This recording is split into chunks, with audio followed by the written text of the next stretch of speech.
Humans are weird-bound. The brilliant light from the system's 3 stars pierced the atmosphere and seared through the canopy of grasses that gently waved several meters over the composting clearing.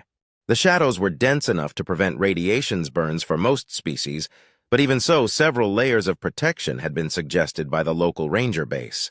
Touching the passing mammals very deliberately rustled the topmost layers of his central pile in a gesture he hoped the undulate would take as a waggle of concentration even from under the additional mass. Probe swiftly was a little difficult to read himself. The domed radiation shield a local undulates preferred took several of their appendages to control and effectively hid them from above.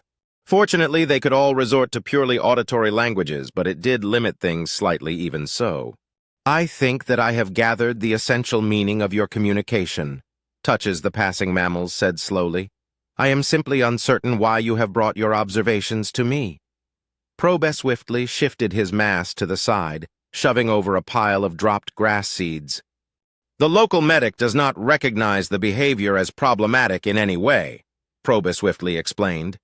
"And her first mother relies entirely on her for all human-related interactions, as there is very little language overlap between these human rangers and the local Shatar population. And yet the human's behavior has resulted in several injuries," Touching the passing mammals observed. "As yet they are fairly minor," Probe swiftly explained. "While there is some danger of a serious injury resulting from the behavior, the human in question does seem to have taken reasonable steps to mediate these dangers." A particularly strong wind swept over the canopy and the grass heads bent and swished, letting a powerful concentration of radiation fall into the clearing. The undulate retreated under his shield and clamped it to the surface of decaying leaves under him. Touching the passing mammals considered sending a tendril up under the shield to continue the conversation, but decided against it. The wind gusts would pass soon enough, and by the time he had extended enough mass to both produce and receive sound, it would be unnecessary. Then he would have to pull it back down before one of the newly arrived humans lumbered into the clearing, or risk some minor crushing damage. So Touching the passing mammals pondered the situation the undulate had presented to him. From everything that he had digested, the humans did not experience dormancy in anything approaching the same way that the gathering did. For one thing, this sleep cycle the humans engaged in occurred with the local day-night cycle and seemed to have to do with the humans needing to flush waste toxins from their central thought organ. There were a few similarities, however. The humans tended to seek a low elevation and layer with dead matter, often composed of detritus-like material, though many humans preferred synthetic, for warmth while their core mass was inactive. Still, that was hardly enough for the undulate to make a connection between the two behaviors. Touching the passing mammals' musings were interrupted as the gust ended, and Probe swiftly poked a slightly bleached appendage experimentally out from under the radiation shield before lifting it. "It is a matter of individual preference," Probe swiftly explained. "The binding process that concerns me appears to be unique to this human in my experience. You also have chosen a statistically unusual pattern of dormancy to your species, and there is quite literal overlap in the methodology." Touching the passing mammals generated a thoughtful ground hum to display his consideration to the undulate as he processed that. "Describe the methodology to me again," he requested. Probe swiftly shifted around a bit before answering. "The human goes to bed and assumes a quite normal supine position with his arms and shoulders over the blanket and sheets," Probe swiftly said. "Which is the problematic layer?" Touching the passing mammals asked. "The sheets," Probe swiftly said. "The blankets are too thick to bind." As the human drops into dormancy, he changes position several times, but usually the sheet is still in the overall coverage position by the time he reaches full unconsciousness. "And the dangerous behavior occurs after the human passes into full dormancy?" Touching the passing mammals asked. "Yes," Probe swiftly stated. "That is very strange, I know."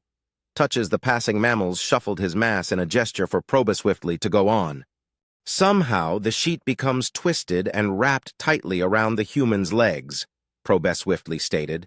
"When the human comes out of dormancy, he attempts to rise from his dormancy platform and fails, causing his center of mass to drop violently to the floor.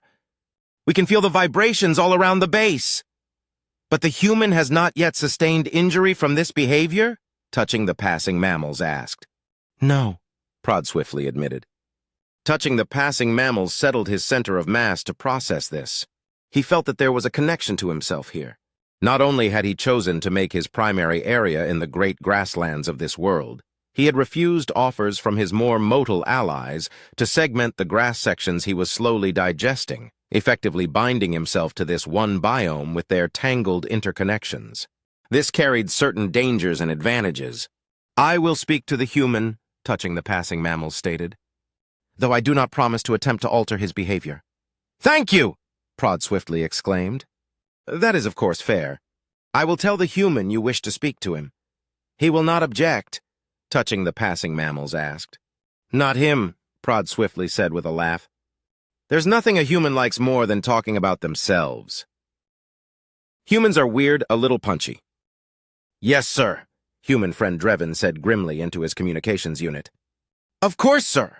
Seventh Flap paused in his flight to listen to the conversation. The human on the other peak of the wave was simply giving a series of orders in a calm voice, but human friend Drevin seemed to be growing increasingly more agitated.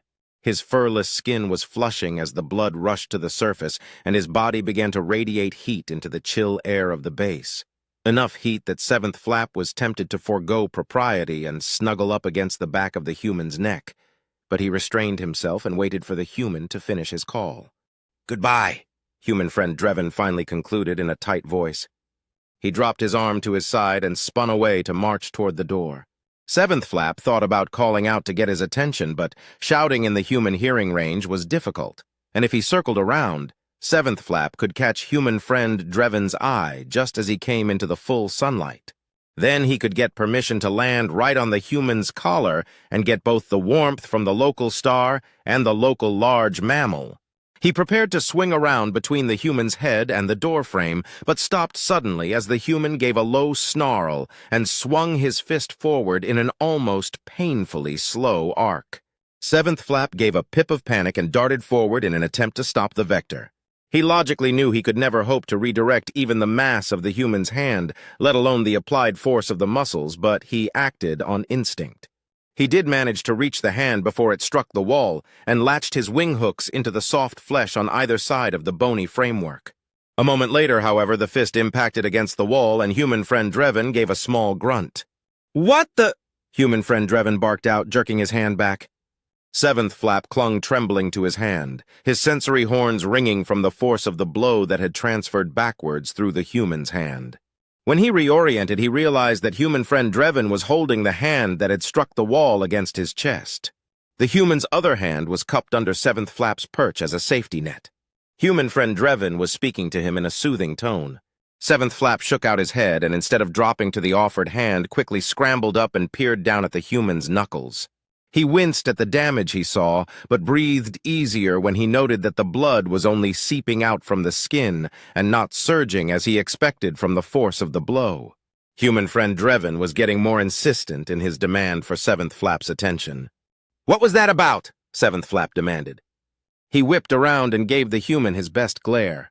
It still amazed him that his comparatively tiny mass could intimidate the massive predatory species, but apparently when a winged glared, they resembled some human nightmare or the other.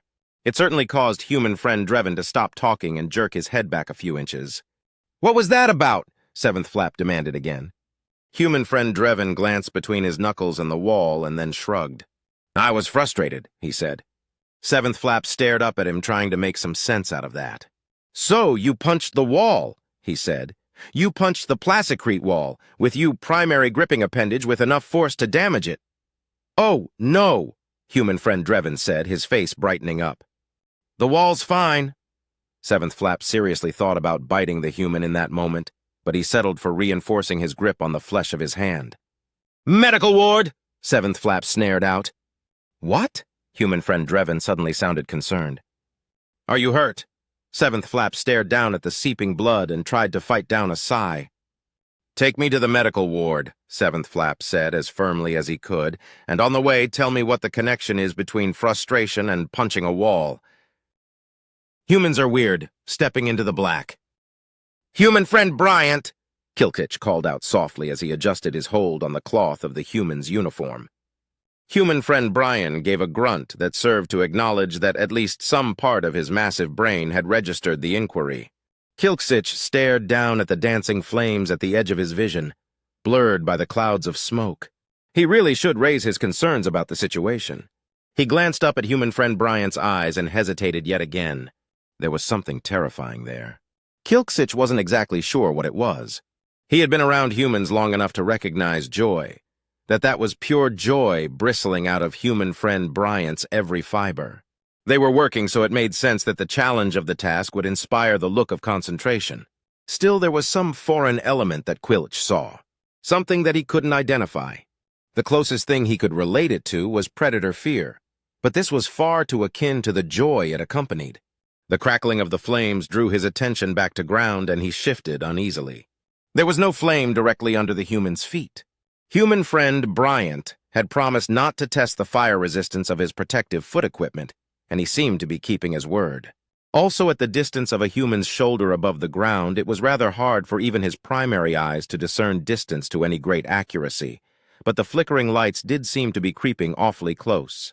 Still, he hesitated to say anything. His respirator chimed a warning, and he pulled up the holographic display. He rubbed his free pair of limbs in a strange mix of relief and concern. The atmospheric purifier indicated that it was halfway to exhaustion. When it reached a quarter, they would be forced by regulation to retreat back to the mobile command center. Granted, for him, that would not be for several more hours. They had been observing the combusting ground cover since the sun had peaked above the horizon, and the reason the human was walking in the dangerous green zone was that the wind had made the safe area that had already combusted too thick with smoke to be practicable for work. However, the human's larger metabolic oxygen demand meant that his filters would be failing soon. Quilksich had almost decided to reach up and tug on the human's ear in the agreed-upon attention-getting gesture when human friend Bryant gave a grunt and glanced away from the fire to look at the dermal light display on his wrist. He pulled up the oxygen settings, and instead of suggesting they turn back, simply used his free hand to exchange the oxygen filter with a new one he produced from one of his many and voluminous pockets. Quilksich rubbed his free appendages over his eye hairs and bristled himself up to get the human's attention. One had to prioritize safety over pride, after all, despite what these humans seemed to think. However, human friend Bryant, pulled out of his observations by the necessity of changing the filter, seemed more observant of Quilksich's state. "You hanging in there okay, little bud?" he asked. "I am slightly anxious," Quilksich freely admitted. He was about to extrapolate, but suddenly human friend Bryant stiffened and the fleshy coverings of his eyes tightened in a clear danger signal. "Time to step into the black," he stated shortly before lightly leaping the tallest of the flames and then quickly trudging through the smaller fires until they reached the retaliative safety of the already burned area. "Why take this precaution now?" Quilksich asked in confusion. He was grateful for the change, but what had stimulated the human to strictly follow regulation now? "It's going to flare up soon," the human replied with a shrug that sent Quilksich scrambling for a better perch. "We should probably head back to the rig. There'll be no getting good readings for the rest of the day." "How do you know that?" Quilksich asked. However, at that moment, Kilksich felt the wind shift dramatically, and with a crackle, the band of fire suddenly leapt into the air, shooting up to well over twice the human's massive height in active flame. Sparks began to fall on them, and the human raised the data pad he had been using to cover Quilksich. Human friend Bryant took 3 quick steps backward and then spun and began trotting back towards the safety of the transport. Behind them, the wall of flame advanced in the opposite direction, and Quilksich gave a little shudder as he wondered what a danger signal that made a human run looked like to a species that could sense it.